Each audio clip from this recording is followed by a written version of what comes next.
Church is organized. Father Joe called up Reverend Blakey. These are our two largest churches of the 20 churches that we have in the city, and said, you know, we need to do something to bring the people together. The people are the heart of this community. We're there for one another when the times are good and when they're not, but we never falter. If there is one thing that must die tonight, it is the negativity that has been allowed to fester among us for far too long. A lot of people view this as a political matter. Is it a typical thing for churches to get involved in that kind of stuff? Well, in an indirect way, who do you think is the strongest political force in the city of Detroit? I mean, absent the emergency manager now, or the bankruptcy trustee, trustee to be named. Right. The churches. Do you think they're using undue influence to push a tax increase? The churches? Yeah. No, I don't think we made any direct statement to vote for it. Do you?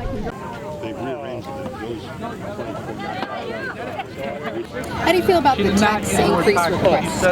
I think we need it. Do you trust that the city will spend the money wisely?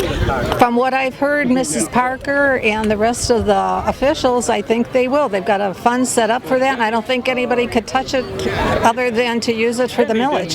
To restructure our city process, which I was a city manager, and we tried to do this years ago. It's a 10-year increase. Are you prepared for that? Well, property taxes have gone down. My house is assessed less than it was, and I don't think it's going to be a big burden on us, even for the long term, and it could be shorter. The state of Michigan approved an act called 312 that was binding arbitration, and it was totally set for the unions, and the cities had no chance in binding arbitration. And let this be the night when we turn this city around, because we have started a movement that no longer will tolerate apathy, but thrive on the fact that we care. God bless you all.